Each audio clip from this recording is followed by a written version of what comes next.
hope that all of you are doing good. Students, तो मैंने already states of matter जो है उसको हमने तीन पार्ट्स में we have already finished that alright. I hope कि आपने वो सब देखा होगा। और I just want to tell you कि मैं जो आपको यहाँ पे फिलहाल साइंस का पोर्शन करा रहा हूँ ना, इसमें आपको जो है आई हैव ट्राइड कि जो students from non science background है, ठीक है ना, क्योंकि जो भी मैं वीडियो यहाँ पे अपलोड करता हूँ ये इसका मोटिव यही होता है कि जिसने बिल्कुल भी ना, मतलब या तो साइंस आपने सबने पढ़ी है साइंस 10th क्लास में, लेकिन जो साइंस है आप कहीं ना कहीं भूल गए हो वो कॉन्सेप्ट्स और अभी उतना अच्छे से समझ नहीं आता है, राइट। तो उस चीज़ को ध्यान में रखते हुए मैं ऐसे आपको पढ़ा रहा हूँ, बिल्कुल common day to day life examples आपको दे रहा हूँ, सो दैट कि आपको ये जहन में आए कि हम क्या चीज़ पढ़ रहे हैं और आपको वो क्रैम ना करना पड़े, वो गोटाफिकेशन नहीं करना पड़े आपको कि बस आपको ऐसा लगता है ना कभी कभी कि इसको रटना है। रटने की ज़रूरत नहीं है। साइंस आप कभी भी नहीं ऐसे पढ़ सकते हो अगर आप समझ के ना पढ़ो। आपको समझ के पढ़ना है तभी आप साइंस में से क्वेश्चन कर सकते हो, राइट। तो कंटिन्यूइंग विद आवर सीरीज, आज जो हम पढ़ेंगे, आज हम अपना नया टॉपिक स्टार्ट करेंगे, that is atomic structure. Right, so today will be talking about the atomic structure. और इसमें भी हमारी यही कोशिश रहेगी कि मैं बिल्कुल आपको बड़ा सिंपल तरीके से बताऊं कि क्या है एटॉमिक स्ट्रक्चर में और कहाँ कहाँ से हमारा जो है क्वेश्चन मिल सकता है। सो पहले तो हम आपको मैं यही बता दूं कि जैसे हमारा मॉडर्न एटॉमिक थ्योरी है, राइट, उस मॉडर्न एटॉमिक थ्योरी के हिसाब से जो हमारा एटम है, राइट, जो हमारा एटम है, it is made up of three main सब एटॉमिक पार्टिकल्स। ठीक है ना, जो एक एटम है इसमें भी आपने सुना होगा कि एटम तो स्मॉलेस्ट पार्टिकल ऑफ मैटर है, लेकिन नहीं, इवन जो एटम है खुद बना हुआ है सब एटॉमिक पार्टिकल से, राइट, खुद बना हुआ है सब एटॉमिक पार्टिकल से, राइट। और तीन सब एटॉमिक पार्टिकल्स है जिनको हम फंडामेंटल पार्टिकल्स भी कहते हैं। एक हो गया जी आपका इलेक्ट्रॉन, सबने सुना होगा, राइट, इलेक्ट्रॉन। और दूसरा हो गया हमारा प्रोटॉन, ऑल राइट, प्रोटॉन। और तीसरा हो गया जी हमारा न्यूट्रॉन। ओके, तीसरा हो गया जी हमारा न्यूट्रॉन। तो पहले इनके बारे में थोड़ा सा इंट्रोडक्शन मैं आपको दूंगा कि कैसे डिस्कवर हुआ और इनकी कुछ प्रॉपर्टीज भी हम देखेंगे। सबसे पहले अगर हम बात करेंगे इलेक्ट्रॉन की, राइट, तो इलेक्ट्रॉन को एक्चुअली डिस्कवर किया गया था कैथोड रेज से। एक एक्सपेरिमेंट किया गया था, उस एक्सपेरिमेंट को हम बोलते हैं cathode ray tube experiment, right. तो मैं यहाँ पे लिखूंगा कैथोड रे एक्सपेरिमेंट। तो कैथोड रे एक्सपेरिमेंट जो है, राइट, हमारे पास एक्चुअली एक डिस्चार्ज ट्यूब होता है, उसमें कैथोड होता है और एनोड होता है, राइट। मैं वही वही चीजें आपको बोलूंगा जो आपको समझने की जरूरत है और आपको याद रखने की जरूरत है। तो कैथोड का आप पहले ये याद रखो कि कैथोड जो होता है ना, इस पे नेगेटिव चार्ज होता है, राइट। एक इलेक्ट्रोड होता है, जैसे बैटरी होती है ना, बैटरी में आपके दो टर्मिनल्स होते हैं, तो उसी से थोड़ा रिलेट करिए इसको। तो कैथोड जो होता है इसका एक नेगेटिव चार्ज होता है, और इन्हीं कैथोड रेज को जब डिस्कवर किया गया ना, तो देखा गया कि इन कैथोड रेज जो है, कैथोड रेज जो है ये आती है कहाँ से, ये आती है कैथोड से। कहाँ से आती है, कैथोड से आती है। और इन कैथोड रेज को देखा गया कि इनका तो नेगेटिव चार्ज है, राइट। इन कैथोड रेज को देखा गया कि इनका तो नेगेटिव चार्ज है, राइट। फिर इन्हीं नेगेटिव चार्ज से डिस्कवर हुआ हमारा इलेक्ट्रॉन। ओके, फिर देखा गया कि ये जो नेगेटिव चार्ज है it is because of the electrons. तो इसीलिए हम कहते हैं कि cathode rays were the source of electrons. तो electrons were discovered from cathode rays. And किसने डिस्कवर किया इलेक्ट्रॉन्स को, इलेक्ट्रॉन्स को डिस्कवर किया जे जे थॉमसन ने। ये इंपॉर्टेंट है, आपको याद रखना है। तो इलेक्ट्रॉन्स को डिस्कवर किया जी किसने, जे जे थॉमसन ने इलेक्ट्रॉन्स को डिस्कवर किया, राइट। अब इलेक्ट्रॉन्स के बारे में कुछ और चीजें आपको बताऊं। इलेक्ट्रॉन जो है ना, इलेक्ट्रॉन की चार्ज क्या होती है, माइनस, नेगेटिव चार्ज होती है इसकी, राइट। इलेक्ट्रॉन की चार्ज होती है नेगेटिव। लेकिन ये कैलकुलेट भी किया गया है कि कितनी चार्ज होती है इसके, इलेक्ट्रॉन पे जो चार्ज होती है that is nearly around minus minus 1.6 into 10 power minus 19 Coulomb's. तो इतनी चार्ज होती है, बस याद रखना है वैल्यू, वैसे इंपॉर्टेंट नहीं है उतना आपके एग्जाम के लिए, बट फिर भी आप इसको याद रख सकते हैं। और इस चार्ज को डिटरमाइन किया गया था मुलिकन्स ऑयल ड्रॉप एक्सपेरिमेंट से, बस इतना आप याद रख सकते हैं। मुलिकन्स ऑयल ड्रॉप एक्सपेरिमेंट से इसको जो है डिस्कवर किया गया था, राइट। तो ये होगी कुछ चीजें इलेक्ट्रॉन के बारे में। कैथोड रेज से हमने इसको डिस्कवर किया, जे जे थॉमसन ने डिस्कवर किया, राइट। और हाँ, एक और चीज भी आप यहाँ पे याद रख सकते हो, दैट इज इलेक्ट्रॉन जो है ना, इसका मास बहुत ही कम होता है, बहुत ही कम। इनफैक्ट हम अपने एक्सपेरिमेंट्स में हम ये मान के चलते हैं कि इसका कुछ मास ही नहीं है, राइट। बट फिर भी for the purpose of writing इसका जो मास है that is around 9.1 into 10 power kilograms, ठीक है ना। अब आप यहाँ से अंदाजा लगा सकते हैं क्योंकि ये -31 है, 10 पावर-31 है, right.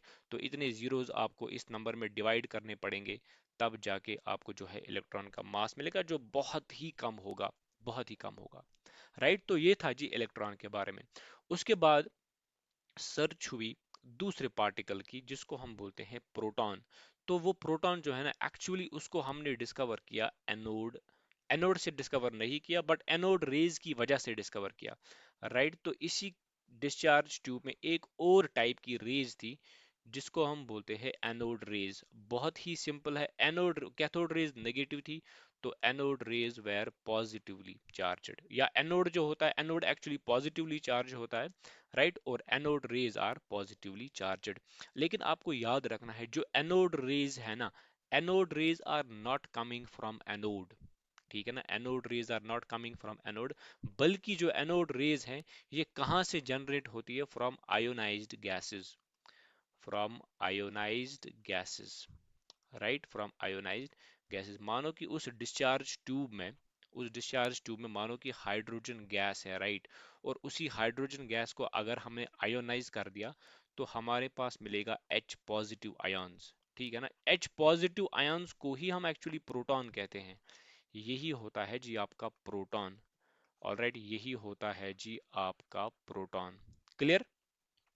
So your H positive ion is basically your proton, right. तो आपको बस इतना याद रखना है, कैथोड रेज होगी कहाँ से आती है, कैथोड से। लेकिन एनोड रेज एनोड से नहीं आती है, बल्कि आती है आयोनाइज्ड गैस से, राइट, आयोनाइज्ड गैस से। इतना याद रखना है, इतना समझना है, बस कोई इतना डिफिकल्ट इसमें बिल्कुल भी नहीं है। अच्छा, ये देखना है यहाँ पे कि जो एनोड रेज थे they were discovered by a scientist, his name was Goldstein. ये क्वेश्चन पूछा जाता है आपसे, राइट। तो they were discovered by a scientist, his name was Goldstein, right. इनको पॉजिटिव रेज भी कहते हैं, राइट। आपको अगर बुक देखोगे ना, बुक में आपको सिर्फ इतना वहां पे लिखा होगा कि they are not produced from anode, anode, तो आप कंफ्यूज हो जाओगे। तो इसलिए मैंने आपको यहाँ पे बता दिया कि इनको एक्चुअली ये कहाँ से आती है, from the ionised gases, right. तो एनोड रेज को डिस्कवर किया किसने, गोल्डस्टीन ने डिस्कवर किया। लेकिन लेकिन इसमें एक और चीज भी आपको याद रखनी है, जो प्रोटॉन है ना, प्रोटॉन, राइट, जो प्रोटॉन है which is there actually in the nucleus, which is there actually in the nucleus, that proton was actually discovered by a scientist. His name is Rutherford, right, his name is Rutherford, his name is Rutherford, okay, his name is Rutherford। तो कभी कभी confuse हो जाता है इंसान यहाँ से, but इसको कंफ्यूज नहीं करना है। तो आपको याद रखना है कि आयोनाइज जो है, एनोड रेज जो है, दे वर डिस्कवर्ड बाय गोल्डस्टीन, और प्रोटॉन को डिस्कवर किया था रदरफोर्ड ने। कभी कभी आपसे ये भी पूछा जाता है कि न्यूक्लियस को किसने डिस्कवर किया, न्यूक्लियस को डिस्कवर किया रदरफोर्ड ने, ऑलराइट। तो न्यूक्लियस को भी डिस्कवर किया किसने, रदरफोर्ड ने ही डिस्कवर। इनफैक्ट प्रोटॉन जो है ना, ये कहाँ होता है, प्रोटॉन तो न्यूक्लियस में ही होता है। जो हमारा एटम होता है उसका न्यूक्लियस होता है ना, हम अक्सर कहते हैं कि न्यूक्लियस का तो पॉजिटिव चार्ज होता है, न्यूक्लियस का तो पॉजिटिव चार्ज होता है। और जो न्यूक्लियस का पॉजिटिव चार्ज होता है ना, वो किसकी वजह से होता है, प्रोटॉन्स की वजह से ही होता है। क्लियर? तो प्रोटॉन्स की वजह से ही होता है। तो this is something about the anode rays. अब एक और चीज आपको ये यहाँ पे समझनी है कि जो प्रोटॉन होता है which is nothing but anode rays, क्योंकि एनोड रेज तो प्रोटॉन की ही बनी होती है। अब प्रोटॉन का जो चार्ज होता है, प्रोटॉन का जो चार्ज होता है वो होता है +1.6, +1.6 इंटू 10 पावर -19 कूलम्स। आपने देखा ना, इलेक्ट्रॉन का भी चार्ज वही है मगर साइन साइन जो है माइनस है, और यहाँ पे भी चार्ज मैग्नीट्यूड इसका सेम है, लेकिन यहाँ पे साइन है पॉजिटिव। राइट, साइन है पॉजिटिव। आप वैसे भी समझ सकते हैं क्योंकि यहाँ पे इलेक्ट्रॉन का चार्ज नेगेटिव है, तो यहाँ पे प्रोटॉन का चार्ज है पॉजिटिव। इसका मतलब इन दोनों की चार्ज का जो मैग्नीट्यूड है ना वो सेम है, बट इनका जो है साइन अपोजिट है। और हाँ, एक और चीज आप यहाँ पे याद रख सकते हैं, जो कि हमारा प्रोटॉन है, इसका मास काफी ज्यादा होता है as compare to that of electron. It has been seen कि एक प्रोटॉन जो है it is almost 1836 times 1836 times more massive as compared to that of the electron। Right, इसका मतलब इलेक्ट्रॉन से काफी ज्यादा वेट होता है इसका, इसीलिए हम इलेक्ट्रॉन के वेट को ना कभी कभी इग्नोर करते हैं। याद रखना यहाँ पे it is 1836 times more 1836 times more than that of the electron. Right, तो ये हो गया जी हमारा एनोड रेज। अभी जो है दूसरी रेज है, दूसरा जो पार्टिकल है दैट इज न्यूट्रॉन। तो अभी आपने क्या देखा, इलेक्ट्रॉन की चार्ज है माइनस, राइट, प्रोटॉन का चार्ज क्या है प्लस, ठीक है ना। कभी कभी ऐसे भी लिखते हैं कि इसका चार्ज -1 है, कभी कभी ऐसे भी लिखते हैं कि इसका चार्ज +1 है। इलेक्ट्रॉन का मास ऑलमोस्ट है 0, और यहाँ पे हम कभी कभी लिखते हैं रिलेटिवली कि जो प्रोटॉन का मास है that is nearly equal to 1, ठीक है ना, that is nearly equal to 1। ये रिलेटिव टर्म्स है, आपको इसमें नहीं जाना है कि 0 क्यों है 1 क्यों है।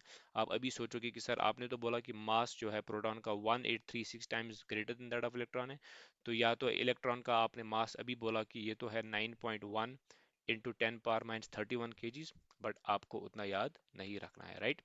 तो ये है जी, ये मैं आपको बोल रहा था, this is the mass of electron in actual terms, but reality में देखा ये मास तो बहुत कम है, नियरली 0 के बराबर है, ठीक है ना। अब अगर उन्होंने पूछा कि इलेक्ट्रॉन का मास कितना है, तो आपको ये वैल्यू देनी है, अगर ये वैल्यू वहां पे होगी तो this will be your answer, right. Otherwise electron का मास बहुत ही कम है, इट इज जस्ट नेग्लिजिबल, ठीक है। Then we have another thing that is called as neutron.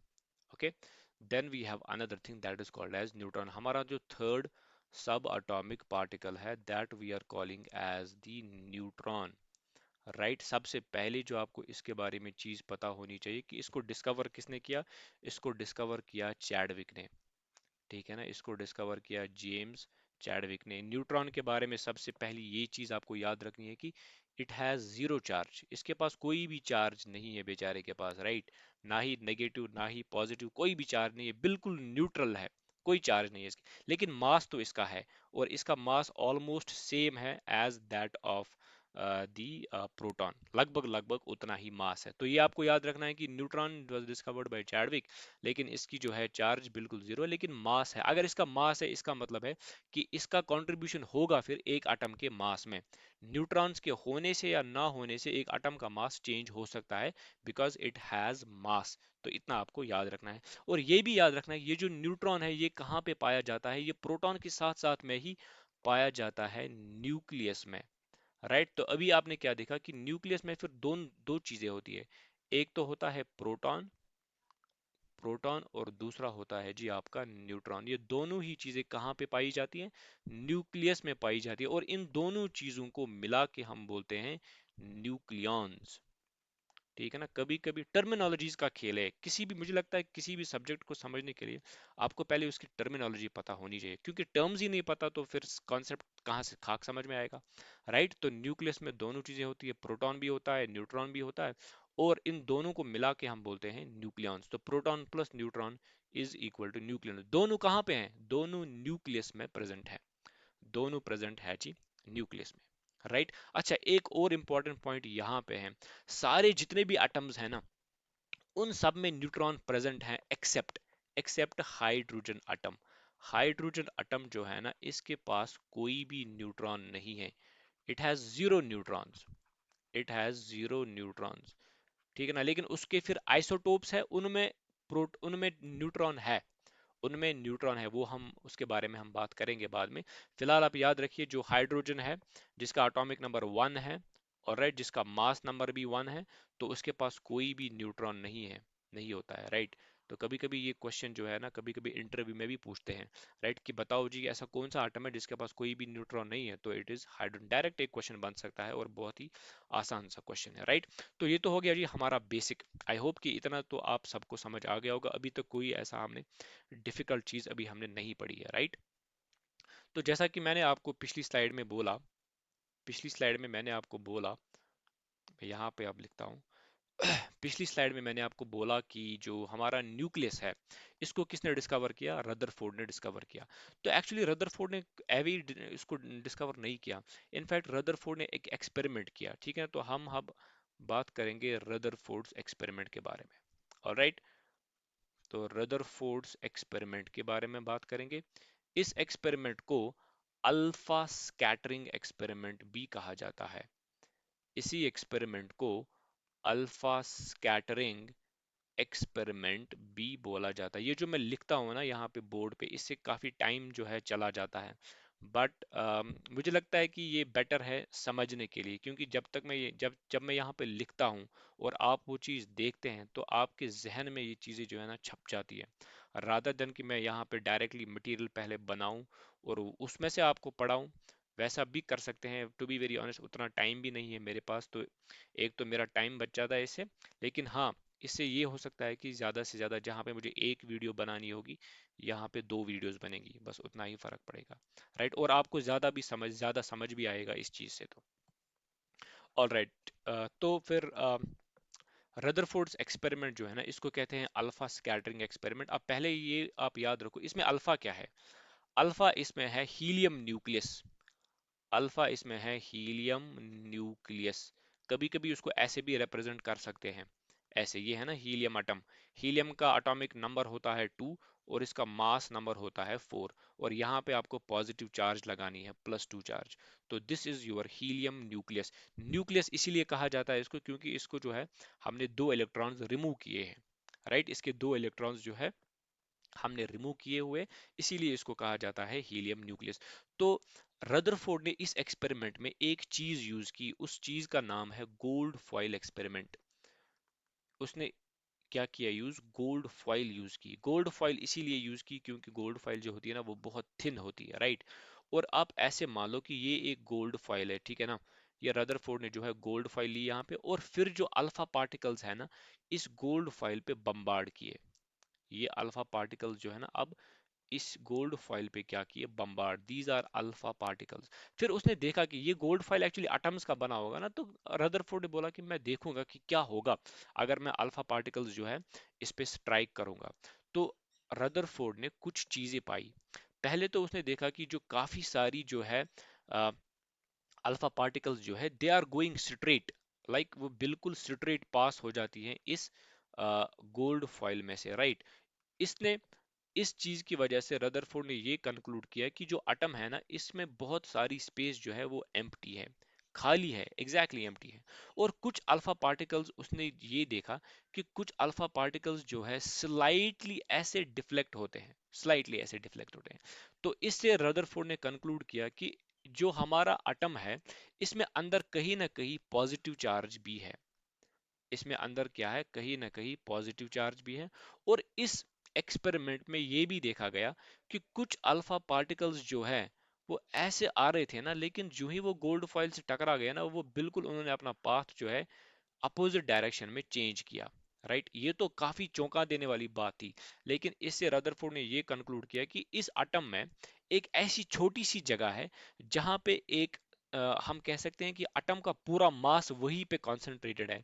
तो वहीं से हुआ जी हमारा डिस्कवर न्यूक्लियस, राइट। तो वहीं से हुआ हमारा जी डिस्कवर न्यूक्लियस। तो रदरफोर्ड ने कंक्लूड किया कि एक्चुअली ये तो हमारा न्यूक्लियस यहाँ पे होना चाहिए, जो जिसमें एटम का पूरा मास है कॉन्सेंट्रेटेड, और उस न्यूक्लियस की चार्ज क्या है?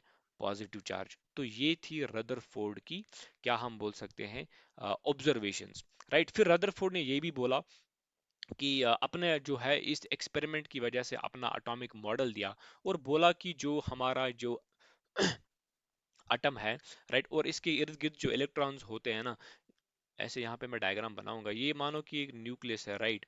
और रदरफोर्ड ने बोला कि हमारा जो एटम है, it you can just consider it like a planetary model. Rutherford's जो एक्सपेरिमेंट है या रदरफोर्ड्स मॉडल ऑफ एटम है, उसको हम प्लानिटरी मॉडल भी बोलते हैं। जिस तरह प्लैनेट्स सन के इर्द गिर्द घूमते रहते हैं, उसी तरह इलेक्ट्रॉन्स भी न्यूक्लियस के इर्द गिर्द घूमते रहते हैं। ये किसने बोला? रदरफोर्ड ने बोला। राइट तो ये था जी रदरफोर्ड्स एक्सपेरिमेंट। जो इसमें इंपॉर्टेंट था वो हमने यहाँ पे देखा है। या रदरफोर्ड्स एक्सपेरिमेंट जो है, इसने अल्फा स्कैटरिंग एक्सपेरिमेंट भी बोलते हैं। और इसमें क्या यूज किया गया था? गोल्ड फॉइल यूज किया गया था। और अल्फा पार्टिकल का मतलब होता है हीलियम न्यूक्लियस। यहाँ पे हमने ऑब्जर्वेशंस देखी Rutherford's of model of atom की। राइट लेकिन काफी सारी जो है आफ्टर रदरफोर्ड जो इसने एक्सपेरिमेंट अपना बताया और अपना जो एटॉमिक मॉडल भी बताया, उसके बाद इसको काफी सारा जो है क्रिटिसिज्म भी देखना पड़ा। क्योंकि रदरफोर्ड ने बोला कि इलेक्ट्रॉन जो है ये न्यूक्लियस के इर्द गिर्द घूमता रहता है। राइट लेकिन फिर इसको उस टाइम जो है क्लासिकल फिजिक्स थे, उन्होंने इसको चैलेंज किया। बोला कि यार आप बोल रहे हो कि इलेक्ट्रॉन एक तो नेगेटिव चार्ज है और वो सर्कुलर मोशन में घूम रहा है, ये तो एक्सेलरेट हो रहा है। और नेगेटिव चार्ज जब एक्सेलरेट होगी, ये तो कंटिन्यूअसली अपनी एनर्जी लूज करेगी और धीरे धीरे जो है इलेक्ट्रॉन जो है कुछ इस तरीके का पाथ बनाएगा। राइट और अल्टीमेटली जो है न्यूक्लियस में गिरेगा, तो एटम तो फिर स्टेबल नहीं होना चाहिए। लेकिन उस टाइम पे जो है रदरफोर्ड को इन चीजों के बारे में कुछ भी नहीं पता था, तो वो इन चीजों को एक्सप्लेन नहीं कर पाया। राइट फिर उसको एक और साइंटिस्ट वहां पे आया जिसका नाम था नील्स बोहर। राइट तो नील्स बोहर ने फिर एक्सप्लेन किया कि भाई क्या हो रहा है इस एटम में। वो हम देखेंगे अभी कुछ देर बाद या अगली वीडियो में देखेंगे। तो जी ये हो गया Rutherford's model of atom. I hope कि आपको समझ आ गया होगा। तो इसके बाद कुछ चीजें हैं यहाँ पे, पहले मैं आपको वो डिस्कस करता हूँ। आपने देखा होगा कि कुछ चीजें होती है जिनसे हम एक एटम को कैरेक्टराइज करते हैं। उसमें सबसे पहला होता है जी आपका एटॉमिक नंबर। ऑलराइट उसमें सबसे पहला होता है आपका एटॉमिक नंबर। राइट आपने देखा होगा ना, हमारा जो पीरियोडिक टेबल है उसमें 118 एलिमेंट है और हर एक एलिमेंट का अपना अपना कुछ एटॉमिक नंबर है। और याद रखना कि एटॉमिक नंबर है क्या? Atomic number is equal to, ये बराबर होता है किसके? It is equal to number of protons. It is equal to number of protons. It is equal to number of protons. Right actual definition इसका यही है। लेकिन एक न्यूट्रल एटम में प्रोटॉन्स और इलेक्ट्रॉन्स बराबर होते हैं, तो इसीलिए एटॉमिक नंबर जो है it is equal to number of protons as well as electrons. मतलब जितने इसमें प्रोटॉन्स होंगे ना, उतने ही इसमें इलेक्ट्रॉन्स भी होंगे अगर न्यूट्रल एटम हुआ तो। एग्जाम्पल कार्बन है, एटॉमिक नंबर है 6, इसमें प्रोटॉन कितने हैं? 6। इसमें इलेक्ट्रॉन कितने हैं? इसमें इलेक्ट्रॉन भी है 6। राइट सिमिलरली नाइट्रोजन है हमारा, इसका एटॉमिक नंबर कितना है? 7। इसमें प्रोटॉन 7 होंगे और इसमें इलेक्ट्रॉन भी 7 होंगे। इलेक्ट्रॉन भी इसमें 7 होंगे। तो ये होता है एटॉमिक नंबर। राइट तो कभी आपसे डेफिनेशन पूछ भी सकते हैं ना कि atomic number is equal to what, तो आपको रखना है याद कि atomic number is equal to number of protons और इलेक्ट्रॉन्स। और जनरली एटॉमिक नंबर को डिनोट किया जाता है by letter Z. By letter Z से इसको डिनोट किया जाता है। और जैसा मैंने यहाँ पे लिखा, इसको नीचे एटॉमिक नंबर को नीचे लिखा जाता है एज अ सबस्क्रिप्ट। ये बहुत इंपॉर्टेंट है, ठीक है ना? क्योंकि जब आप कार्बन का मास भी लिखोगे ना, तो मास आप लिखोगे ऊपर इधर 12 and 6. तो atomic number we write as here as a subscript and atomic mass we write here as a superscript. ठीक है ना? जब भी आप देखोगे किसी एटम को, अगर यहाँ पे कुछ लिखा हुआ होगा दैट इज एटॉमिक नंबर, अगर ऊपर कुछ लिखा हुआ होगा that will B its atomic mass. तो दूसरी टर्म जो है, दूसरी टर्म है हमारी मास नंबर। दूसरी टर्म है हमारी मास नंबर। राइट तो इसी के बारे में मैं बात कर रहा था। तो मास नंबर क्या होता है, इसको डिफाइन कैसे करें? मास नंबर होता है equal to sum of protons and neutrons. याद करो मैंने आपको बोला था कि न्यूट्रॉन का वेट होता है, तो एटम के मास को फर्क पड़ेगा न्यूट्रॉन के होने से या ना होने से। तो मास नंबर जो एक एटम का होता है, it is sum of protons, it is sum of protons plus neutrons। It is sum of protons plus sum plus the neutrons. Right तो प्रोटॉन कितने हैं, न्यूट्रॉन कितने हैं, उन दोनों को ऐड किया। राइट तो that will give you the mass number. All right तो मास नंबर को डिनोट किया जाता है by letter A. Mass number को किससे डिनोट किया जाता है? By letter A. तो mass number is equal to number of protons plus number of neutrons. Example मैं आपको यहाँ पे देता हूँ। मान लो कि हमारे पास है कार्बन। राइट तो कार्बन का जो मैंने अभी आपको बोला था कार्बन का एक आइसोटोप जो है उसका एटॉमिक नंबर है 6 और एटॉमिक मास है उसका 12, राइट। तो आप यहां से जो है ना नंबर ऑफ न्यूट्रॉन्स भी निकाल सकते हो, क्योंकि number of number of neutrons किसके बराबर होगा? number of neutrons will be equal to mass number, that is A, minus Z atomic number। यानी कि यहाँ पे नंबर ऑफ न्यूट्रॉन्स कार्बन में कितना होगा, मास नंबर कितना है कार्बन का 12, एटॉमिक नंबर कितना है 6, तो 12 माइनस 6 इज इक्वल टू 6। इसका मतलब इस कार्बन में 6 न्यूट्रॉन्स है। प्रोटॉन्स कितने हैं 6 और न्यूट्रॉन्स कितने हैं 6, 6 प्लस 6 कितना होता है 12, राइट। तो आप अगर आपको एक एटम दिया होगा, एटॉमिक नंबर भी दिया होगा, एटॉमिक मास भी दिया होगा, तो आप इजीली कैलकुलेट कर सकते हैं कि उसमें कितने न्यूट्रॉन्स होंगे, right. Because number sum of protons plus sum of neutrons तभी बनता है एटॉमिक मास। तो आप इससे तो इजीली निकाल सकते हैं ना। तो ये माइनस ये करना है आपको, ओके, ए माइनस जेड करना है, तो आपको मिलेगा number of neutrons. Clear? I hope कि इतना आपको समझ आ गया होगा, और ये भी आपको समझ आ गया कि एटॉमिक मास जो है इसको ऊपर लिखा जाता है एज अ सुपर स्क्रिप्ट लिखा जाता है इसको, राइट। तो अब हम आते हैं एक और इम्पॉर्टेंट टॉपिक की ओर, जिसको हम बोलते हैं डिफरेंट एटॉमिक स्पीशीज। तो मैंने आपको अभी बोला था, 1 सेकेंड, ऑलराइट। तो अभी हम बात करते हैं आइसोटोप्स की, आइसोटोप्स की बात करते हैं, आइसोबार्स की बात करते हैं। देखिए जी, वेरी वेरी इंपॉर्टेंट है आपके एग्जाम में, बहुत ही इंपॉर्टेंट है, यहाँ से क्वेश्चन बन सकता है, अच्छा क्वेश्चन बन सकता है यहाँ पे। तो आइसोटोप्स की जब हम बात करेंगे ना, हमारे पास कुछ ऐसी स्पीशीज होती है जिनका एटॉमिक नंबर सेम होता है। क्या होता है उनका एटॉमिक नंबर होता है जी सेम, लेकिन बट दे हैव डिफरेंट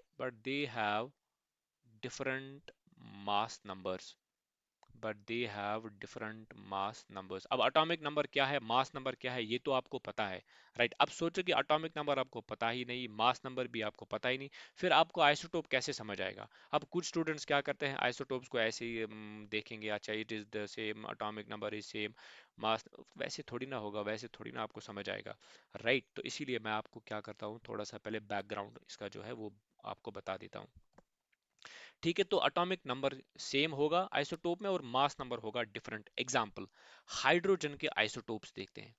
देखिए जी, हाइड्रोजन के अभी तक हमने 3 आइसोटोप्स देखे हैं। एक तो हमने देखा है 1H1, दूसरा हमने देखा है 1H2 और दूसरा हमने देखा है 1H3। अब आप इनको देख के बताओ कि इनमें क्या डिफरेंस है। इनमें डिफरेंस तो है मास नंबर में, क्योंकि इसका मास नंबर है 1, इसका मास नंबर है 2, इसका मास नंबर है 3। बाकी सब तो सेम है, एटॉमिक नंबर यहाँ भी 1 है, एटॉमिक नंबर यहाँ भी 1 है, एटॉमिक नंबर यहाँ भी 1 है, तभी तो सारे ये हाइड्रोजन ही है तो ये सारे हाइड्रोजन, क्योंकि एटॉमिक नंबर सबका सेम है, लेकिन इनका मास डिफरेंट है। अब क्या आप अंदाजा लगा सकते हैं कि इनमें क्या डिफरेंट होगा? They all differ with respect to number of neutrons. इनमें अलग अलग नंबर ऑफ न्यूट्रॉन्स प्रेजेंट है। मैंने आपको बोला था ना कि हाइड्रोजन में कोई भी न्यूट्रॉन नहीं है, तो वो ये वाला है, पहला वाला। अब यहाँ पे करो mass number minus atomic number, 1 - 1 is equal to 0। इसमें कोई भी न्यूट्रॉन नहीं है। यहाँ पे 2 - 1 वो कितना होता है 1, इसमें 1 न्यूट्रॉन है। 3 - 1 इसमें 2 न्यूट्रॉन्स हैं। तो आइसोटोप्स में क्या डिफरेंस होता है? Basically different number of neutrons होते हैं उनमें, राइट। बट बेसिक डेफिनेशन इसका यही है कि they have the same atomic number, right. Atomic number इनका सेम होता है और मास नंबर जो है इनका डिफरेंट होता है। जैसे कि फॉर एग्जांपल कार्बन 6 और कार्बन 6 12 एंड कार्बन 6 14, राइट। है तो दोनों कार्बन ही, क्योंकि एटॉमिक नंबर दोनों का सेम है, बट चूंकि मास नंबर डिफरेंट है ना, इसीलिए इनको हम क्या बोलते हैं, आइसोटोप्स। आइसोटोप्स बहुत इंपॉर्टेंट है, इनका जो है ना काफ़ी सारी एप्लीकेशंस भी है, एज एंटी कैंसर मेडिसिन भी है, राइट। ये जो आप कार्बन 14 यहाँ पे देख रहे हैं ना, it is used in the radio carbon dating. जो पुरानी चीज़ें होती हैं ना, जैसे फॉसिल फ्यूल, उनसे हम जो अगर कार्बन 14 अगर हमें वहाँ से मिला, जो कि मिलेगा, क्योंकि हर एक लिविंग ऑर्गेनिज्म में कार्बन प्रेजेंट होता है, क्योंकि कार्बन 14 क्या होता है, रेडियो एक्टिव होता है, राइट। और रेडियो एक्टिव का मतलब होता है इट इमिट्स रेडिएशंस। और यहाँ पे जो ये वाला आइसोटोप है 1H3, इसका नाम है ट्रिटियम, इसका नाम है ट्रिटियम। और ये भी क्या है, रेडियो एक्टिव, ओके। तो ये भी क्या है, रेडियो एक्टिव है। It is also radio active.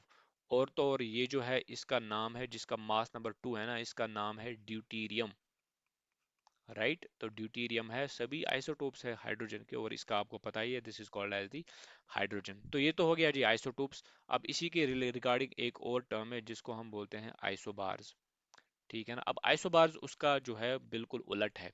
Right, अब आइसोबार्स में आप ये याद रख सकते हैं कि they have the same mass number. Right, isobars have the same mass number, same mass number, और डिफरेंट क्या होगा उनमें, they will be having different, they will be having the different atomic number. Right, they will be having the different atomic number, उनमें different बिल्कुल उसका opposite होगा।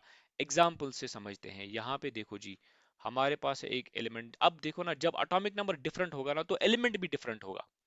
ठीक है ना, you can not have two different atomic numbers and same element, that's not possible. Right, तो इसीलिए ऊपर वाले केस में हाइड्रोजन सेम था, कार्बन सेम था, बट अब जो है डिफरेंट होगा। आर्गॉन है और पोटेशियम है। राइट, आर्गॉन, इनफैक्ट आर्गॉन है, पोटेशियम है और कैल्शियम है। ये तीनों जो है ना, ये है आइसोबार्स। क्यों आइसोबार्स है? क्योंकि इसका एटॉमिक नंबर है 18, इसका एटॉमिक नंबर है 19, इसका एटॉमिक नंबर है 20। अब बताओ इसका मास नंबर क्या होगा? 40। इसका मास नंबर भी क्या है? 40। इसका मास नंबर भी क्या है? 40। राइट, तो आइसोबार्स एक ऐसी केमिकल स्पीशीज है जिनमें एटॉमिक नंबर डिफरेंट है, लेकिन मास नंबर उनका एग्जैक्टली सेम होता है। मास नंबर उनका क्या होता है? एग्जैक्टली उनका होता है मास नंबर सेम। ऑलराइट, अब एक और टर्म है यहाँ पे, उसको भी देखते हैं। We have one more term, third term, that's called as isotones. Right, याद होना चाहिए, पता होना चाहिए, क्योंकि क्या पता कभी पूछे। तो आइसोटोन्स क्या होते हैं? आइसोटोन्स एक ऐसी केमिकल स्पीशीज होते हैं जिनमें नंबर ऑफ न्यूट्रॉन्स सेम होंगे। They have same number of neutrons, they have same number of, they have same number of neutrons. इनमें क्या होता है? न्यूट्रॉन्स सेम होते हैं। अभी मैंने आपको सिखाया कि न्यूट्रॉन्स, नंबर ऑफ न्यूट्रॉन्स कैसे निकालते हैं। आई होप कि आपको याद होगा। एग्जाम्पल हम देखते हैं, हमारे पास दो स्पीशीज है, एक है 1H3 and 1H3 and He, this is helium, और हीलियम का एटॉमिक नंबर है 2 और एटॉमिक मास है 4। अब आप देख सकते हो ना, ये आइसोटोप्स और आइसोबार्स जैसा यहाँ पे कुछ भी नहीं है। लेकिन अगर हम यहाँ पे कैलकुलेट करें number of neutrons, right, if we calculate here what the number of neutrons, ये जो यहाँ पे सिंबल मैंने लिखा ना, ये न्यूट्रॉन्स को डिनोट करता है। तो कंफ्यूज नहीं होना कि सर ये क्या लिख रहे हो आप। तो न्यूट्रॉन्स जो है यहाँ पे किसके बराबर होगा? 3 minus 1, that will be equal to 2। और यहाँ पे नंबर ऑफ न्यूट्रॉन्स किसके बराबर होगा? 4 minus 2, that will be equal to 2। अब यहाँ पे भी 2, यहाँ पे भी 2। तो this is an example of what, इसको हम बोलते हैं आइसोटोन्स। राइट, आई होप इतना आपको समझ आ गया होगा। तो आज के लिए इतना ही रखते हैं, बाकी जो है इसमें थोड़ा सा और बचता है, वो अगले जो है वीडियो में उसको कवर करने की कोशिश करते हैं। बड़ा बेसिक और बिल्कुल आसान भाषा में मैंने आपको समझाया, आई होप कि आप सबको समझ आएगा। और हाँ, एक और चीज़ भी आप याद रख सकते हैं, जैसे हमने आइसोटोप्स की भी बात की ना, आप ये भी याद रखना कि जो हाइड्रोजन है ना, H1 जो था, H1 ये वाला, it is considered as a lightest isotope, जिसका मास सबसे कम है। It is considered as the lightest isotope. It is considered as the lightest isotope. और जो lead है, ठीक है ना, और जो lead है, राइट, lead इसका एटॉमिक नंबर है 20, सॉरी, इसका मास नंबर है 208। Right, it is considered as the heaviest isotope. Okay, it is considered as what? The heaviest, it is considered as the heaviest isotope. बस ये आपको याद रखना है। राइट, ओके, तो I think this is it for this video. और हाँ, एक बात और आप याद रखना, फिर मैं आपको कुछ क्वेश्चंस भी दिखाऊंगा जो इसी चैप्टर से आए थे, Jammu Kashmir service selection board health educator exam में। मैं आपको दिखाऊंगा कि कितने इजी और कितने सिंपल क्वेश्चन पूछे थे। Right, so guys, this is all for today. I hope that all of you like this video, so kindly do subscribe to the channel as well and share these videos with your friends as well, ताकि उनको भी science में जो है help मिले। So that is all for today. Have a great day. Thank you, everyone.